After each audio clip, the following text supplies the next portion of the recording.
Samandar aka bilan bizlar atlashaningda katta ehtimol bilan уже krizis boshlanmoqda. Shuning uchun shunaqa holat qachonki sizlarni уже atlashangan boshlagan narsalar kamroq xursand qilishni boshlaydi. Sizlarga spoiler, мужчинам далеко чихать на такой период. Ko'pchilik ayollarning krizis paytida qiladigan katta xatosi bu eridan vнимание talab qilib juda ham ko'p isterika qilib mazgi qilishi. Ну, ota-bobolarimiz aytganidek, so'rab olgandan ko'ra urib olgan. Или наоборот. Misol, Samandar aka har kuni uyga kirishlaridan oldin telefon qilib so'raydilar, qazlikda nima bor, nima olib kelish kerak yoki uyga nimadir kerakmi. Bugun shunaqa telefon qilganlarida ma'na bergan javobim. Xudoga shukr, bu uyda hamma narsa bor. Bitta mana настроением yo'q ekan. O'sha mana настроением ko'tarish uchun nimadir ko'tarib keling.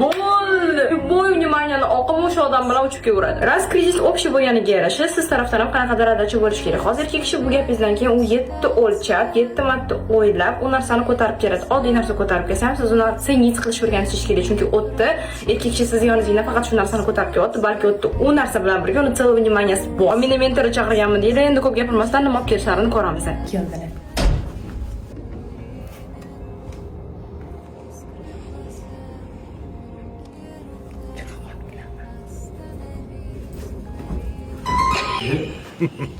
Hangi olib keldingiz? Hangi olib keldingiz?